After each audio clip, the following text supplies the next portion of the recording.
Boa noite, pessoal. Boa noite, boa noite, boa noite. Tudo bem com vocês? Uai, o que eu fiz aqui? Ah, agora deu certo. Sejam bem-vindos e bem-vindas à nossa live de hoje. Bem-vinda Rita, bem-vinda Ana Paula, bem-vinda Dedeinha. Estou escrevendo aqui o tema da live de hoje, para a gente não se perder, né? Será que sou alcoólatra? Então vamos lá. Oi, Caio, seja bem-vindo. Olá, quem mais? Luiz Salles, que entrou agora. Caio, seja bem-vindo. E sejam bem acolhidos à nossa live de hoje. Oi, mãe, seja bem-vinda. Pessoal, vai me dando feedback enquanto isso, porque a gente vai começando nossa live de hoje, para a gente poder conversar um pouquinho a respeito desse tema, né? Para a gente poder ver se a gente consegue esclarecer alguns pontos, né, relacionados a esse tema de hoje, né? Que nós vamos falar a respeito de psicopatologia. Hoje é live de domingo. FB Matos, seja bem-vindo. Eber Arantes, seja bem-vindo. Então, quero que vocês já me deem feedback de como está o áudio, como está o vídeo, para eu poder saber, ter uma noção, para ver se está tudo ok com a conexão. Vamos torcer muito. Começou a chover para que não acabe a energia. Vamos torcer bastante para a nossa live continuar. Pimenta, seja bem-vindo. Denise, seja bem-vinda. Então vamos lá, pessoal. Vamos lá para a frase... Não, desculpa, para a live de quarta-feira, o tema, né, da live de quarta-feira. Elan Rocha, seja bem-vindo. Gael, seja bem-vindo. Pessoal, live de quarta-feira, 21 horas, vai ser sobre como posso lidar com parentes chatos nas festas de fim de ano. Como nós vamos passar por um processo agora de comemorações, né? Natal, Ano Novo, foi feita uma sugestão desse tema. E aí, nesse ponto, eu vou trazer algumas coisas muito interessantes relacionadas a como lidar com pessoas, familiares que a gente tem dificuldade, familiares que a gente não gosta, em festa de fim de ano. Muita gente pode estar brigado, né? Necessidade de reconciliação. Então, esse vai ser o tema da live de quarta-feira dessa semana que vem, 21 horas, tá bom? Então, vamos lá. Compartilha a live aí, pessoal. Chama mais gente para poder estar presente. A Leidiane, minha concunhada, chegou. A Leila, minha cunhada, chegou. Seja bem-vinda. Elan, você disse que tem uma pergunta. Faz ela aí. Vamos ver se eu já consigo responder antes de antecipar a live, que está muito boa também.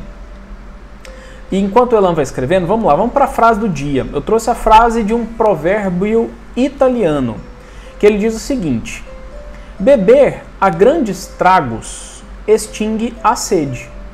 Beber em pequenos goles prolonga o prazer da bebida. Assim é também com relação ao prazer do amor e com tudo mais na vida. Provérbio italiano. Interessante, né? Eu quis trazer essa frase hoje porque está relacionado ao nosso tema, né? Ao nosso tema sobre beber, bebidas, fim de ano, etc. Como é que é o critério para a gente poder saber se alguém está começando a se tornar dependente do álcool ou não, né? Seja bem-vindo, Miguel. Seja bem-vinda, Pociana. Seja bem-vinda, Vitória. Que bom que vocês estão aqui, viu? Então vamos lá, pessoal. 5 minutinhos da live já se foram. Eu estou esperando a pergunta do Elan. Ele ainda não fez a pergunta. E quando ele fizer a pergunta, eu tento responder. Pessoal, vou abordar hoje com vocês 5 tópicos. 1, 2, 3, 4, 5, 6, na verdade. 6 tópicos. Vou abordar o tópico de aspectos históricos com relação à bebida alcoólica, né? Que todo mundo, às vezes, pode ter curiosidade de saber quando é que surgiu, né? Por que se tornou muito comum a prática, né, de tomar bebidas, enfim. Vou falar sobre o que é o álcool de fato, né? Enfim, vamos refletir um pouquinho sobre isso. Vou falar também sobre os efeitos do álcool no corpo, tá? Dependendo do tipo de uso. Eu vou falar sobre os contextos que mais acontecem das pessoas aprenderem a ingerir bebida alcoólica. Vou falar sobre isso também. E também vou falar sobre quando é que a pessoa começa a se tornar viciada na substância do álcool, né? e depois passar algumas dicas bem simples mesmo sobre como lidar com alguém desse jeito, tá bom? Hoje nós vamos ter que praticar a virtude da perseverança, porque a live está bastante interessante, né? Mas a gente precisa também ter um pouquinho de paciência para poder entender tudo o que a gente vai falar hoje, tá bom? Tá muito bacana mesmo. Então vamos lá, pessoal, história, vamos lá, vamos para a história. Aspectos históricos sobre o álcool. Então, narra de que a história, né, de que as primeiras bebidas fermentadas, elas surgiram através dos chineses, ao redor do ano 7000 a.C. Tem muito tempo isso, né? Desde os primórdios lá da civilização egípcia, tem evidências também ali de bebidas alcoólicas presentes ali. Na Índia também, uma bebida alcoólica chamada sura, né, que é a destilação do arroz, era usada entre o ano 3000 e 2000 a.C., olha quanto tempo, né? Então, tinham muitos povos antigos que eles cultuavam deuses, que eles prestavam culto e eram deuses de bebidas, né? Deusa do vinho, né? Que prestava o culto à deusa do vinho, etc. e tal. E várias civilizações também indígenas, civilizações pré-coloniais, né? Elas foram desenvolvendo assim, várias técnicas, várias formas de fermentação de certas substâncias, né? De certos alimentos para poder produzir o álcool. Né? Também temos aí relato, né, na Bíblia, né, de algumas passagens específicas, parece que, se não me falha a memória, Noé tomou um pouquinho lá e ficou meio alegre e tal, enfim, aí dormiu, enfim, né? E aí, ao longo dessa história da humanidade, né, assim, foram se tornando cada vez mais frequentes e presentes a figura, né, do álcool na sociedade, né? Então, no século XIX, começou a fazer um movimento anti-álcool, né, que aí já foi vendo os prejuízos violentos que foram trazendo o álcool, né? Existem estudos muito sérios nos Estados Unidos, que foi boa parte das referências que eu tirei aqui, que falam a respeito de como é que eles estudam o álcool, o efeito do álcool no corpo, como é que as pessoas lidam, né, na vida em geral com as pessoas dependentes ou não, e etc e tal, né? Então, isso seria mais ou menos o aspecto histórico. Então, o álcool ele é presente em toda a história da humanidade, praticamente. E nesse processo, algumas pessoas, obviamente, tiveram como conseguir fazer algo, né, beneficamente falando, e outras pessoas não. Então, por que eu estou falando a respeito desse tema hoje? Como o domingo é um tema relacionado à psicopatologia, existe o transtorno relacionado a abuso de substância, seja ela álcool, seja ela outras drogas, enfim. E hoje eu quero falar sobre isso porque faz parte do projeto, faz parte dos temas que eu tenho levantado toda quarta e domingo. Para quem está chegando agora, toda quarta-feira eu faço temas relacionados à prevenção em saúde mental e domingo relacionado a psicopatologias. Obrigado pelo pessoal que entrou agora, viu? Danilo, Chayane, outras pessoas, obrigado mesmo. Vou olhar a pergunta aqui, eu acho que do Elan, que ele fez. Deixa eu olhar aqui. Gosto de cerveja e vinhos, não sou viciado, bebo apenas no final de semana. Minha pergunta, nossa, Elan, é como eu não consigo ver, infelizmente, porque o Instagram tem limite, ó. O Instagram tem limite e aí não consegui ver tudo, tá? Tenta fazer uma nova pergunta, Elan, se você ainda estiver aí conosco, tá? Dando continuidade da parte, minha pergunta é como, tá? Que aí eu tento responder de novo. Isso. Então vamos lá. Agora vamos falar, pessoal, a respeito do que é o álcool de verdade, né? O que é o álcool em si? Então, assim, para aqueles que estudam sobre, né, os estudiosos norte-americanos da Faculdade de Washington, que foi de onde eu tirei as referências bibliográficas do tema dessa live de hoje, eles falam, né, afirmam de que o álcool ele é um depressor do sistema nervoso central, né? Então nós sabemos que no cérebro nós temos o sistema nervoso central, que é dividido em sistema nervoso autônomo, que é subdividido em simpático e parasimpático, né? Então o sistema nervoso central ele regula praticamente todas as funções do corpo humano, cérebro, órgãos, etc. E ele é um depressor do sistema nervoso central, o álcool. E nesse ponto existem fatores que influenciam como o álcool vai afetar a pessoa. Por isso que de indivíduo para indivíduo tem variação, né? Por exemplo, a idade é um fator, quanto mais novo, mais resistência ao álcool, quanto mais velho, mais difícil ter resistência, fica mais bêbado mais rápido, etc. O sexo, né? no sentido de gênero mesmo, tá? Masculino / feminino. Dependendo da pessoa, alguns indivíduos eles têm um pouco mais, as mulheres especificamente, elas têm mais propensão a se embriagar mais rápido do que os homens, né? Por uma série de fatores, de questões hormonais, etc. A condição física, né? Se a pessoa tem sedentarismo ou não, se tem uma boa preparação mesmo, para uma boa genética para adquirir, para ser resistente com relação à metabolização do álcool no corpo. A relação do álcool com a comida também interfere. Por exemplo, se o indivíduo bebe e também, enquanto bebe, ele come, ele tem o hábito de comer, ele pode contrabalancear os efeitos do álcool no próprio corpo e também sob efeito de outras drogas, vamos colocar assim, outros remédios, né? Então, nesse ponto, tem essas características que pode alterar o jeito que a substância atua no corpo do indivíduo. Vou voltar na pergunta do Elan que ele fez aqui no bate-papo. Como lidar com pessoas que diz que sou falso cristão pelo fato de eu ser de doutrina evangélica? Ah, sim.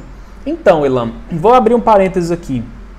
O álcool não é uma substância criminosa, não é uma substância proibida. No caso de algumas pessoas evangélicas, eu vou emitir uma opinião pessoal, tá? Existem algumas passagens bíblicas específicas de que eles interpretam muito ao pé da letra, principalmente nas cartas de Paulo, que ele proíbe mesmo a embriaguez, etc, etc, né? Uma forma muito dura. Só que o que essas pessoas não entendem é de que todas as cartas que São Paulo escrevia era direcionado a uma comunidade da época. E ele tinha conhecimento a respeito das práticas culturais ou as práticas viciosas, quer dizer, daqueles indivíduos daquela região. E ele escrevia para aquele povo. Então, provavelmente, o contexto que ele estava tentando catequizar, ou educar, ou ensinar, ou pregar para aqueles indivíduos, talvez, era um contexto muito pior, de embriaguezes, né? Diferente de uma embriaguez de você só tomar algumas quantidades e ficar mais alegre, vamos colocar assim, né? Então, o contexto da época, eles têm que entender. Outra coisa, a bebida, Jesus transformou água em vinho, né? Então, assim, se Jesus fez isso e eles condenam tanto o álcool, né? Por que Jesus transformou água em vinho? Não poderia transformar em outra coisa? Num suco, por exemplo, numa bebida qualquer da época? Não, ele transformou em vinho. E ele estava participando, participando de uma festa das bodas de Caná, lá na Galileia, em que depois até o dono da festa falou assim, mas é costume, né? Alguém chegou no dono da festa e falou assim, é costume reservar o vinho bom mais para o começo e o ruim para o final, porque quando os convidados já estão embriagados, começa a servir o vinho mais ruim para desestimular o consumo. Mas você guardou o vinho bom até agora, porque esse vinho bom era referente ao vinho que Jesus tinha transformado da água em vinho, né? Feito um milagre. E aí eu fico me questionando, por que ele fez isso então? Estimulando a embriaguez das pessoas, né? Então assim, o álcool em si não é problema, né? O problema está no indivíduo que não sabe beber, né? E aí esses evangélicos aí, eles têm uma dificuldade de entendimento, por quê? Provavelmente os que condenam o beber álcool, né? Provavelmente são eles que não conseguem se controlar. E aí eles querem proibir todo mundo, porque acham que todo mundo também não dá conta de ter controle, né? E assim, realmente é muito difícil você se controlar, mas tem que ter uma grande força de vontade, né? Seria isso. Tá. Voltando então para a live. Eu falei então como é que o álcool atua no sistema nervoso, e agora eu vou falar para vocês qual que é o caminho do álcool no corpo humano. A gente tem que entender qual que é o caminho que ele percorre para depois chegar a atuar no cérebro, né? Que é o último lugar que o álcool atua. E depois vai para o fígado, por isso que muita gente tem problema de cirrose, né? Cirrose hepática. Então é o seguinte, o caminho do álcool no corpo é assim, ele começa na boca, né? Claro, porque você ingere pela boca o álcool, ele entra no corpo, parte pela boca, mas ele vai para o estômago. No estômago, ele começa a entrar um pouco na corrente sanguínea, porque ele vai começar um processo bem parcial ali de uma absorção. Só que do estômago ele vai caminhando para o intestino delgado, né, que é o intestino fino. Ali é que todo mundo que ingere álcool absorve bastante, ali nas paredes do intestino delgado, que o álcool é bastante absorvido. e aí ele cai na corrente sanguínea. Caindo na corrente sanguínea, o que acontece? Claro, né? O que bombeia o sangue para o corpo inteiro é o coração.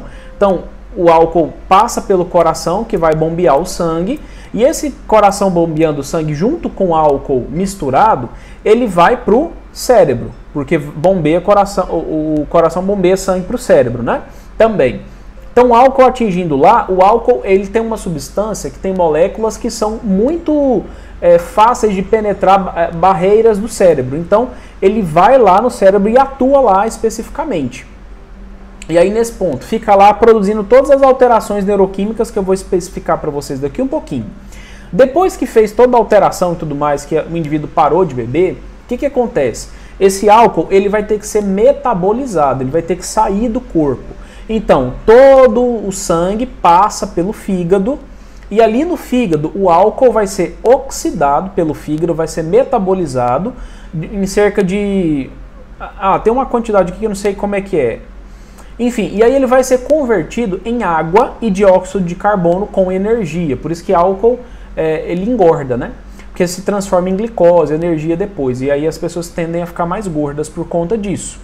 E aí esse geralmente costuma ser o caminho do álcool no corpo. E por isso que no fígado, dependendo do abuso do álcool, né, a pessoa pode adquirir cirrose hepática, porque são muitas feridas que o álcool provoca, lesões mesmo no fígado, em que ele não consegue mais metabolizar o álcool presente e o indivíduo pode morrer por conta disso, né? Porque o fígado limpa as impurezas do corpo da gente e a gente precisa dele para outras metabolizações também, né? Inclusive de alimentos, para a gente poder sobreviver bem.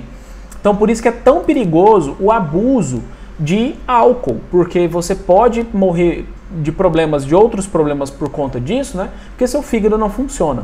Ainda bem que existe transplante de fígado, né? E o fígado é um ótimo órgão regenerador, ele pode conseguir se regenerar bastante. Agora vamos falar dos efeitos do álcool, antes de eu falar sobre como é que começa a ingestão, né? E também quais são os sintomas que caracterizam, né, a pessoa estar dependente do álcool ou não. Vamos lá. O álcool ele pode ter efeitos em doses baixas, doses médias e doses elevadas. Claro, né? Como é que é o efeito do álcool com doses baixas? Primeiro deles, ele produz um efeito relaxante. Eu não vou especificar quantidades aqui porque, claro, para cada indivíduo vai ser de um jeito. Tem gente com um copo de cerveja já fica apresentando esses efeitos que eu vou narrar aqui. Então, produz um efeito relaxante, o álcool relaxa sim, reduz a tensão, né? O indivíduo tá tenso lá, aí bebe álcool, né? Claro, reduz a tensão. Fica mais desinibido, porque talvez ele se sente mais leve, mais à vontade, e aí o que vem na cabeça às vezes de querer fazer, ele faz, né? Prejudica a concentração, porque produz uma alteração cognitiva, né, do indivíduo ficar um pouco mais prestando atenção nas sensações da embriaguez, então desconecta um pouco a respeito do que está acontecendo na realidade ao redor, para ficar concentrado no efeito que o álcool está produzindo, né, prejudica a concentração, diminui os reflexos por conta dessa substância que está atuante no cérebro, né? Se você pede para o indivíduo ter uma atitude mais brusca, né, ele não consegue. Por isso que a lei seca é tolerância zero, é 0 milímetros lá, 0 decigramas, 0 decilitros, sei lá como é que é a unidade medidora, para o teste do bafômetro. Não pode, qualquer quantidade de álcool já pode ser suficiente para alterar suas funções cognitivas, prejudica os reflexos, né? O tempo de reação, na verdade, né? Os reflexos no tempo de reação. E também a coordenação motora, né? Assim, às vezes você fica meio bobão mesmo, sabe? Às vezes você anda em zigue-zague, né? Enfim, parece que está meio tonto mesmo, né? Isso é o álcool em doses baixas, né? Que produz todos esses efeitos. O álcool, geralmente, não é que ele diminui a ansiedade, ele te relaxa, viu, Elan? O álcool, ele te relaxa, ele não diminui a ansiedade, ele relaxa, para depois você sentir uma sensação de mais tranquilidade, né? E aí as pessoas confundem isso com diminuir a ansiedade, porque a ansiedade também provoca tensão física, né? Então, em doses médias, o que o álcool produz, né? Ele produz o discurso de calúnia, né? A pessoa começa achar que todo mundo pode ser, né? Que as pessoas estão atrapalhando e a pessoa fica inflamado, sabe? Começa a querer mexer com os outros e fica meio chato, meio inconveniente e etc, né? Começa a despertar sonolência e alterar emoções. Aí essa alteração de emoções entra aí no que minha mãe está falando, aumenta a depressão. Por quê? O álcool, ele é depressor do sistema nervoso autônomo. Vocês lembram que eu estava falando? Sistema nervoso central, desculpa. E aí nesse ponto, como alteram as emoções, o efeito depressor vai fazer o quê? Deprimir o indivíduo. Então ele tende a ficar mais pessimista, a ficar mais negativista, chora por qualquer motivo. Quem nunca viu vídeos de pessoas que tinham tomado bastante, começa a ouvir uma música e começa a chorar, música de sofrência que o povo fala, né? E aí começa a chorar por conta disso. Então, nesse ponto, altera a emoção no sentido negativo mesmo, tá? Fica se tornando uma emoção depressora. E aí nesse ponto, quando o indivíduo está ingerindo álcool em doses elevadas, o que induz, né? O que produz? Vômito, pode produzir dificuldades respiratórias, inconsciência e até coma, né? Quem nunca ouviu falar de alguém que entrou em coma alcoólico, né? Então existe isso, né? Então essas são as reações do efeito do álcool no corpo. Agora vamos falar um pouquinho sobre cérebro, das partes do sistema nervoso que alteram ali tudo certinho, né? Para a gente poder entender o que é isso. O Gael está comentando. Tomam achando que diminui a ansiedade, usam isso e acabam virando alcoólatra. Isso é verdade. Pode ser que produza insônia, na verdade, né? Assim, no começo pode ser que cause sonolência, né? Mas depois causa insônia por outro motivo. Enfim, pode ser que dê um efeito contrário, né? Pode ser também. Para todo mundo pode ser de um jeito. Então vamos lá. Efeitos do álcool no sistema nervoso. Então vamos lá. Com o que o álcool ele interage, né? No cérebro da gente? O álcool, ele faz aumentar o nível de noradrenalina, talvez seja por isso que pode dar insônia para algumas pessoas, né? Noradrenalina é aquele neurotransmissor que te desperta sensação de alerta, né? Tipo assim, você vai atravessar uma rua, você leva um susto, aumenta o nível de noradrenalina em você, no seu cérebro, né? Para você ficar hipervigilante, você fica mais hipervigilante.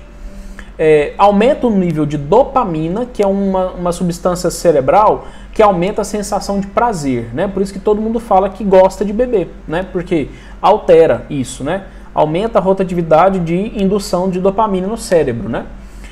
Diminui a transmissão de sistema da acetilcolina e maior transmissão do sistema GABA. Eu confesso que isso aqui pode ter relação, o GABA, se não me falha a memória, eu posso estar enganado, mas se não me falha a memória, tem a relação com o sistema da ansiedade, né? Por isso que fala que a ansiedade, ele fica depressor, mas ele também dá uma relaxada, então o indivíduo fica mais tranquilo, mais leve, mais de boa, né? Enfim. Maior produção de beta-endorfina no hipotálamo, que beta-endorfina é uma substância que provoca uma sensação de dormência, de anestesia, sabe? Por isso que algumas pessoas, quando bebem muito, não sentem dor mesmo, assim, a pessoa bate nas coisas, fica cheio de roxo, machuca a perna, um monte de coisa e não sente dor, porque aumenta o nível de beta-endorfina, né? E aí nesse ponto o indivíduo fica sem sentir muita dor. E aí o consumo crônico pode induzir problemas neurológicos. Por quê? Se o indivíduo vai sentindo todas essas alterações por indução de uma substância não natural no corpo, ele vai ficando dependente e, claro, consequentemente, o álcool não só produz essas coisas boas, né? Ele também produz coisas negativas, então vai degenerando o cérebro, podendo chegar a alguns sintomas que eu vou descrever agora, para vocês entenderem o que gera de problema sério na vida de um indivíduo, né? Então vamos lá. Quais são os sintomas então, né? Para a gente poder entender, é muita coisa, para poder entender a respeito de como que atua no corpo do indivíduo e como que ele pode estar começando a criar um critério para se tornar dependente. Gael perguntando, existe mesmo amnésia alcoólica? Existe, Gael. Só que para você chegar nesse nível, geralmente você precisa ter ingerido muita quantidade de álcool para poder chegar nesse ponto, tá? Algumas pessoas se aproveitam da existência da amnésia alcoólica para aprontar e falar que não lembra. entendeu? Então tem essa diferença, mas existe sim, viu? Então vamos lá. Quais são os critérios diagnósticos? Então vamos lá. O problema, né, o padrão problemático do uso do álcool, ele tem que levar em consideração o sofrimento do indivíduo de forma significativa, né, manifestando aproximadamente, pelo menos por 2 critérios no mínimo, durante um período de 12 meses dessas descrições que eu vou afirmar agora. Atenção! Primeiro ponto. Álcool é frequentemente consumido, obviamente, em maiores quantidades, por um longo período, mais do que o pretendido. Por exemplo, o indivíduo está acostumado a tomar 2 latinhas quando ele sai. Tá. Então, ele começa um novo padrão. Ele aumenta isso para 5, 10 latinhas, ou seja, aumenta a quantidade por um período mais longo do que o pretendido. Ele fica bebendo mesmo, assim, prolonga isso no tempo, nas semanas, nos meses, etc. Isso é um ponto. Aumentar o consumo. Tem que aumentar o consumo. Segundo ponto, desejo. E tem que existir um desejo persistente ou esforços mal sucedidos para tentar reduzir ou controlar o uso do álcool. A pessoa pode lá tentar para diminuir e não está dando conta. E o desejo fica persistente. E às vezes a pessoa não dá conta de reduzir sozinho o consumo do álcool. Então, aumentou o consumo, ele percebe que aumentou, está tentando diminuir, mas não consegue. Terceiro item. Muito tempo do indivíduo é gasto em atividades necessárias para que ele consiga obter o álcool, né? Para utilizar o álcool, para poder recuperar dos seus efeitos depois da ressaca, né? Então, a pessoa fica girando em torno da bebida. E a pessoa fica lá, não, vai lá não sei aonde, cria toda uma logística para poder chegar e consumir o álcool, ou então adquirir o álcool, né? Então, gasta tempo com o assunto, com o tema, né, de bebida. Deixa eu voltar aqui um pouquinho, tem uma pergunta do Gael. Quem bebe todos os dias pode ser considerado etilista? Vamos terminar de ver aqui, o Gael, por esses critérios aqui, ó, provavelmente sim, viu? É muito provável que sim. Então vamos olhar por esses critérios aqui, que depois você avalia a pessoa, ou pede para a pessoa se avaliar, depois que ela vê o vídeo, tá? Então, além do tempo gasto em torno do álcool, tem que existir uma fissura, né? O indivíduo fica assim, pensando, querendo, né? Fica quase que alucinando com o álcool, né? Um forte desejo, uma necessidade de beber, né? Muito forte, uma fissura, aquela coisa assim que chega a ser muito, né, incontrolável praticamente. O quinto ponto, o indivíduo tem que ter um uso recorrente. O que é uso recorrente? Volta e meia ele está usando, né? Recorrente, que recorre, né? Corre de novo, né? Então, usou hoje, aí semana que vem, ou então amanhã, ou depois de amanhã. Não importa se existe intervalo de tempo, mas uma frequência regular, né? Resultando no fracasso do indivíduo de desempenhar papéis importantes, seja no trabalho, na escola ou em casa. Então, pelo uso do álcool, ele não consegue trabalhar direito, não consegue estudar direito, não consegue ser a pessoa que precisa ser dentro de casa, né? O papel social dela em casa, enfim. E isso é por influência do uso frequente do álcool, né? Sexto item. O uso continuado de álcool, apesar dos problemas sociais, né? Ou interpessoais, etc., a pessoa continua usando. Mesmo que sejam problemas sérios, problemas graves, a pessoa faz o uso continuado do álcool e às vezes arruma até desculpas para poder continuar fazendo o uso. E os prejuízos continuam acontecendo e a pessoa querendo continuar usando. Quer continuar usando e usa. Não tem justificativa que faça ela parar, né? E aí nesse ponto, também, o uso recorrente é o oitavo item, em que apresenta risco para a própria vida, né? Aumenta o risco de perigo para a integridade física. O indivíduo começa a se expor a situações de risco, seja no trânsito, seja se envolvendo em brigas, seja se envolvendo em dívidas, né? Então vai acontecendo uma série de coisas na vida desse indivíduo que ele vai trazendo para perto de si uma ameaça à integridade física pelo uso recorrente do álcool. Então, se amplia aí para um ambiente que esse indivíduo vai vivendo e que é favorecedor desse risco, desse perigo, né? O uso do álcool também é mantido, apesar da consciência, né, do problema físico ou psicológico persistente. Então, mesmo que a pessoa saiba que tem um problema com ela ali, ela faz o uso de álcool mesmo assim. Então, tá bom, não vou continuar usando, não dou conta de parar mesmo e tal, enfim. E aí é outro problema, né? O 10º item, a tolerância. E aí, quando o indivíduo vai começando a desenvolver essa tolerância, a gente tem que entender o seguinte. O que é tolerância? É quando o indivíduo toma uma quantidade específica, aquela quantidade não faz o efeito mais de deixar ele embriagado, com aquela sensaçãozinha de embriaguez, e ele tem necessidade de aumentar a quantidade progressiva de álcool para ter o mesmo efeito de quando ele bebia e o efeito já fazia rápido, né? Então, nesse ponto aí, a tolerância é um dos critérios. O indivíduo fica tolerante ao álcool, né? E também a abstinência. O que significa? Quando o indivíduo fica sem beber, né? É a síndrome de abstinência. Ele apresenta sintomas, como por exemplo, fica hiperativo, dá sudorese, aumenta a frequência cardíaca, né? Ela tem tremores nas mãos, começa a tremer. A insônia, que aí é onde que minha mãe falou, né? Que o efeito, na verdade, da insônia é por abstinência do álcool. E pode dar náuseas, pode dar vômitos, alucinações ou ilusões visuais, que alguém citou lá em cima, lá atrás, que ficava vendo coisas. Isso aí é feito do que a gente chama de... Como é que fala? De abstinência, efeito da abstinência, tá? Agitação psicomotora, a ansiedade entra aqui, tá? Gael e outras pessoas, eu acho que Elan também.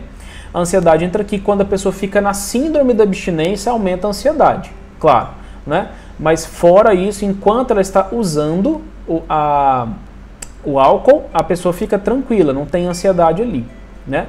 E também as convulsões tônico-clônicas generalizadas. Essas convulsões são frutos de efeito de abstinência pelo abuso do álcool, tá, pessoal? Quem falou aí como é que fala? Das convulsões, tá? É por efeito da abstinência. E aí, nesse ponto, o álcool começa a ser consumido para poder amenizar esses sintomas e vira um círculo vicioso. Esse é o problema, né? E aí, nesse ponto, para expressar a gravidade de quem tem essas coisas, né, assim, os sintomas, de 2 a 3 sintomas do que eu citei anteriormente, é um alcoolismo leve. Quem tem de 4 a 5 sintomas ou já teve, né, é um alcoolismo moderado, e o alcoolismo grave é a presença de 6 ou mais sintomas desses aí que eu citei anteriormente, né? Então é só para ter um critério de saber qual que é o nível da gravidade da pessoa que está bebendo, né? Então vamos lá, pessoal, vou citar rapidinho aqui para vocês alguns contextos em que se aprende a beber, antes de eu falar de tratamento, desintoxicação, etc. O que faz as pessoas quererem tomar cervejas, né? Ou álcool, ou vinhos, ou enfim, situações em geral, né? Existem alguns contextos específicos. Primeiramente, festas, obviamente, que é o primeiro contexto que todo mundo sempre é apresentado para algum tipo de bebida alcoólica, lista, né?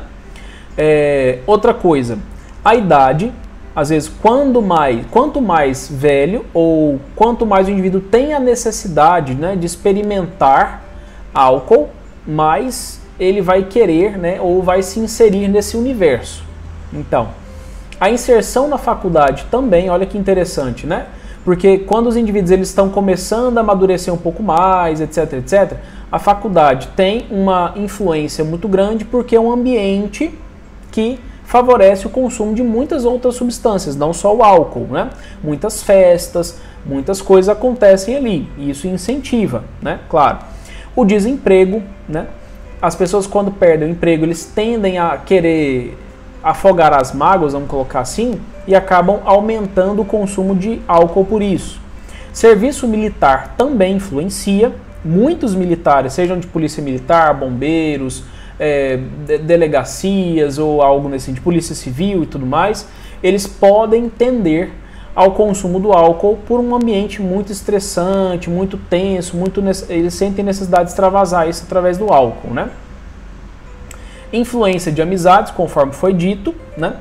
Casamento ou paternidade, maternidade, né? Então, se a pessoa ela tá tendo um problema no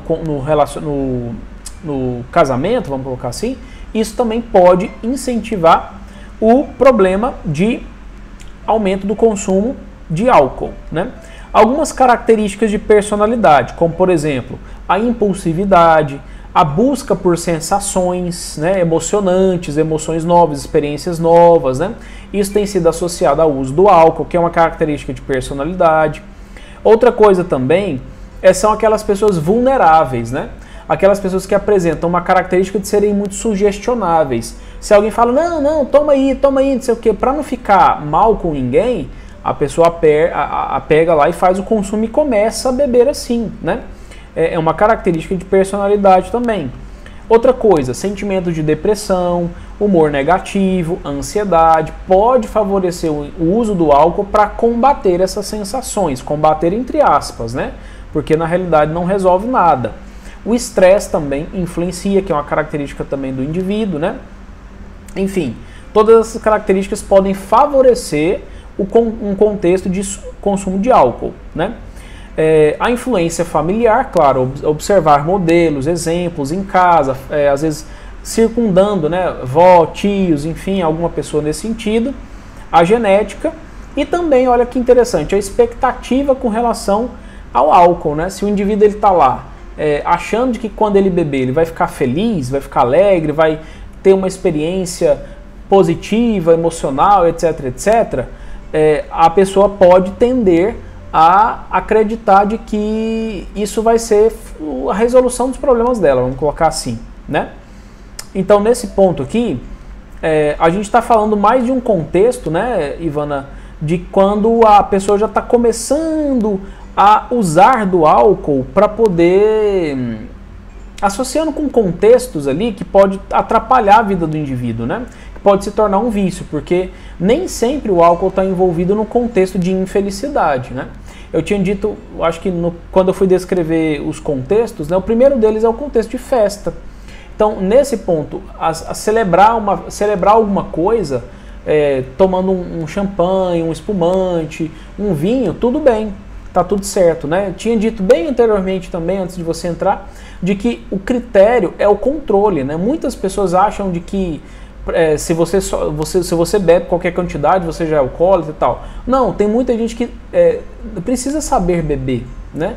E outras não conseguem ficar literalmente numa taça de espumante, numa taça de vinho, em duas latinhas ou uma long neck, não conseguem. A pessoa fala, não, só mais uma. E nisso nem faz conta e vai aumentando. E aí quando vê, puf, já aumentou tanto a dose, né? E assim, ficar bêbado uma vez ou outra é um problema? Isso configura alcoolismo? Não. Isso não configura uma pessoa alcoólatra. A pessoa alcoólatra se configura quando, ao longo de um ano, ela está apresentando aqueles sintomas, aquelas características que eu narrei anteriormente. Aí é quando o indivíduo começa a pensar de que ele está começando a ficar dependente da substância, porque a vida dele está girando em torno de ter que consumir álcool para poder ter sensações ou acredita que se resolve alguma coisa, né? Enfim, seria mais ou menos assim, mas os contextos nem sempre são relacionados à infelicidade, não, né? E aí os contextos que não envolvem infelicidade não tem alcoolismo, né? Não tem indivíduos alcoólatras. E aí a gente caminha em outra direção, né? Então vamos lá. Como é que a gente pode lidar? O processo do tratamento de indivíduo que tem alcoolismo, né? Que sofre de alcoolismo, então já sofreu alguma coisa assim, é como, né? Bom, todo mundo já deve ter ouvido falar daquele Alcoólatras Anônimos e que acolhe as pessoas nesse sentido e tal.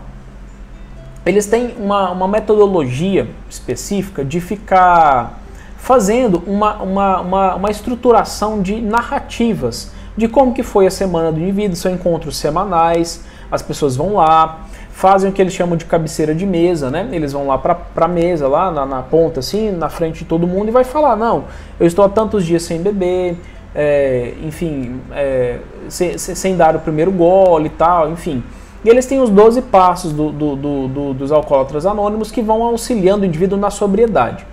Mas, quando o indivíduo ainda está na fase de transição para ficar sóbrio de verdade, ele passa por processos que entra dentro do que a gente chama da síndrome de abstinência.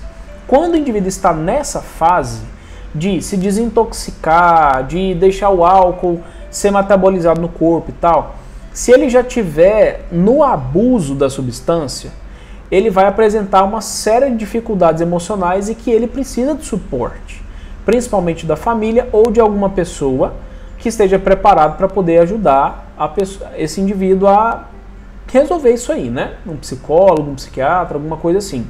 Seja com medicamentos para poder amenizar os sintomas de ansiedade, depressão, etc., seja para ensinar algumas formas, algumas estratégias para o indivíduo aprender a lidar com os problemas que ele não está dando conta e que ele está refugiando no álcool, né? Quando o indivíduo ele apresenta o transtorno por abuso de substância, né? E aí o processo da abstinência, da desintoxicação envolve o quê? O indivíduo ficar abstinente mesmo. Não é sábio fazer a redução gradual do álcool, porque o indivíduo já está dependente, né? Então, quando ele bebe, ele perde a noção, ele vai querer consumir mais porque ele fica naquela fissura, naquela necessidade, e ele entra na impulsividade e ele não consegue ter limite, né?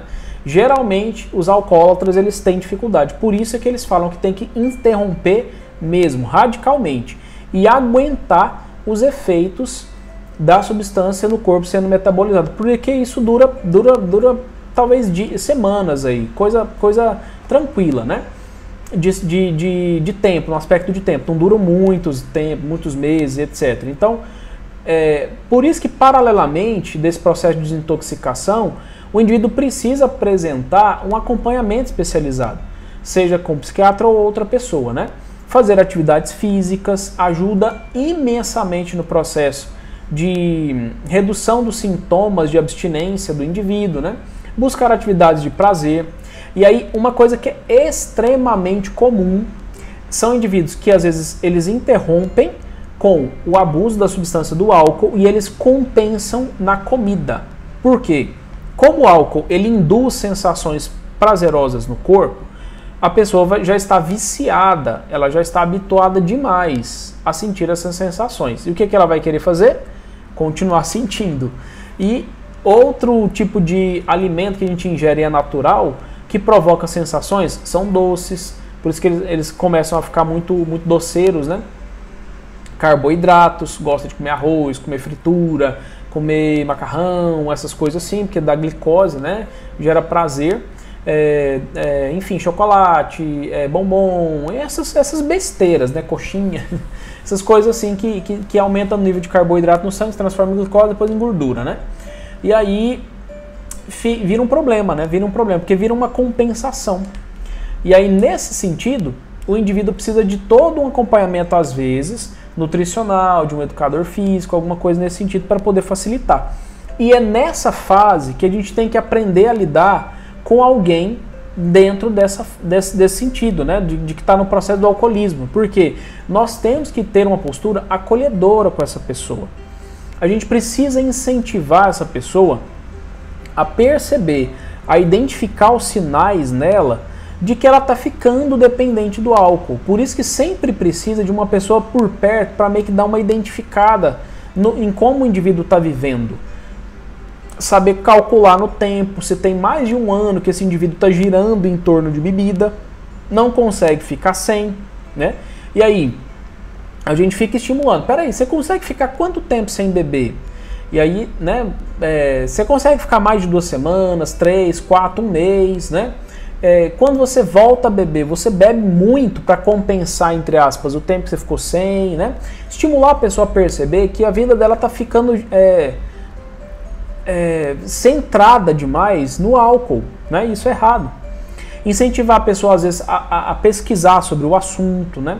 Caso ela dê abertura, obviamente, mas se ela não quiser fazer essas pesquisas, fazer você perto dela, mandar uns vídeos, ou então colocar uns vídeos altos assim para ela ouvir alguma coisa assim, né? Dependendo do tipo de vínculo que você tiver com a pessoa também, né? Você fazer um tratamento para poder auxiliar essa pessoa, porque a família, as pessoas ao redor, elas se tornam codependentes. Ou seja, eles ficam sofridos junto com o indivíduo que está sofrendo, né? Por abuso da substância. E aí, por essa codependência, geralmente existe muito uma relação de culpa, né? De tristeza familiar em geral, porque o indivíduo não consegue se dar bem sem ficar bebendo, etc, etc. E aí tem todo um processo de quem acompanha o dependente, né, de álcool, de conseguir se estruturar para conseguir ajudar outra pessoa às vezes, né? Então existe a codependência de quem também convive com gente assim. E estimular a pessoa a ter hábitos de vida saudáveis, né? Trocar um hábito nocivo por um hábito saudável, isso é muito importante para poder fabricar todos aqueles grupos de neurotransmissores que eu citei anteriormente, noradrenalina, dopamina, GABA, né, serotonina, se não me engano, enfim, aqueles todos lá que eu citei anteriormente, né? O grupo Amor Exigente ajuda muito os familiares de alcoolistas, exatamente, Ivana, boa lembrança, eu tinha até esquecido.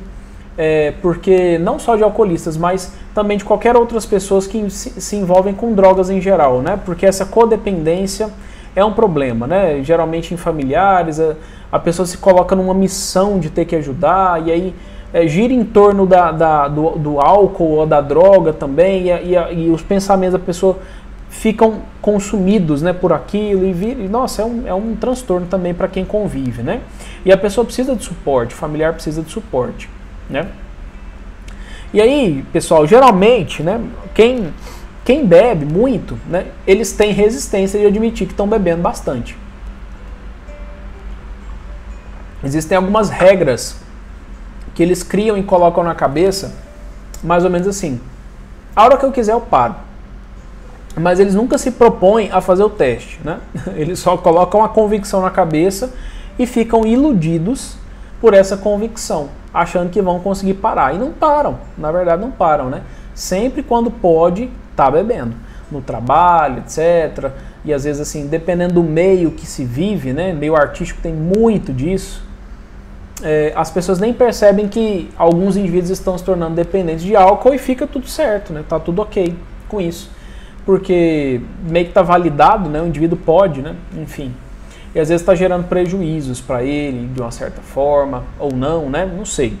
Cabe aí a avaliação de acordo com aquele tempo, aquele critério diagnóstico que eu citei anteriormente, que foi tirado do DSM-5, esqueci de citar, tá bom?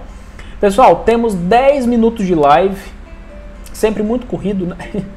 Vou repetir os recadinhos do começo, tá bom?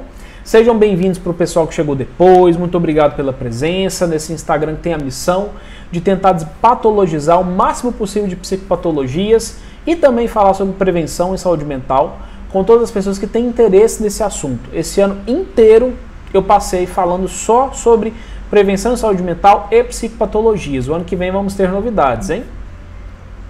Pessoal, a live vai ficar disponível por 24 horas, depois eu vou disponibilizar ela no canal do YouTube.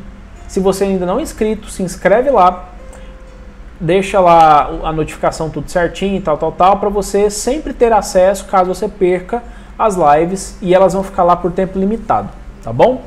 Live de quarta-feira, qual vai ser o tema? Tema de live de quarta-feira, estamos chegando nas festas de fim de ano, né? E quando geralmente chegam as festas de fim de ano, a gente vai ter que aprender a lidar com parentes, pessoas, né, que a gente costuma conviver, outras pessoas mais distantes, e às vezes eu preciso saber lidar com parentes chatos. Então o tema da live de semana que vem vai ser como lidar com parentes chatos nas festas de fim de ano. Para falar um pouquinho sobre habilidades sociais, prevenção em saúde mental, né, para a gente poder passar esse fim de ano assim, nota 10, zen, começar 2020, nota 1000, né? Causa, Carol, pior que causa, viu? Pode causar impotência sim, esqueci de citar isso, viu? Mas pode causar, com certeza. São um dos efeitos do álcool também. E a frase do dia foi a seguinte: beber a grandes tragos extingue a sede. Beber pequenos goles prolonga o prazer da bebida E assim é com relação ao prazer do amor. E com tudo mais na vida. Frase de um provérbio italiano, muito legal. Parabéns, Gulliver, você nos tem ajudado muito com todas as abordagens. Muito obrigado, luz e paz. Obrigado a você, Ivana. Que bom que você está aqui, viu? Fiquei muito feliz da sua presença. Lula foi solto por causar discórdia de Natal de Ano Novo. De novo, né? Tá certo. Não é esse o assunto da próxima live? É parecido com isso, viu, Matheus? Não é especificamente sobre política, vai envolver vários assuntos específicos, mas às vezes, assim, parentes chatos, aqueles que às vezes, assim, ficam fazendo perguntas inconvenientes, por exemplo, não casou ainda não, o que você tá fazendo, né? Ou então, nossa, você não tá trabalhando não, nossa, sabe aquelas coisas assim? Exatamente, vai ter filho, não sei o quê, né? Então a gente tem que aprender a lidar com esses parentes, e esse vai ser o tema da live de quarta, e às vezes pode envolver o tema política, às vezes pode envolver. E aí vamos aprender a lidar um pouquinho com isso, tá bom? Pessoal, muito obrigado pela presença de vocês, tá bom? Fico feliz demais pela interação, pelas perguntas, sempre muito, muito, muito, muito bom mesmo. Eu estou devendo uma resposta, eu vou responder daqui um pouquinho, mais tarde, para a Carol. Ela me fez uma pergunta no privado, eu esqueci. Vou responder, Carol, daqui um pouquinho, quando eu encerrar aqui, eu respondo para você, tá? Então é isso, pessoal. Quarta-feira, 21 horas, vou postar a foto aqui no feed, tá? No feed não, nos stories, para poder chamar vocês para a live de quarta-feira, 21 horas. E a frase do dia também eu vou postar aqui para vocês compartilharem, marcar as pessoas para poder convidar para a próxima live, tá bom? Muito obrigado, pessoal. Um abraço. Até mais.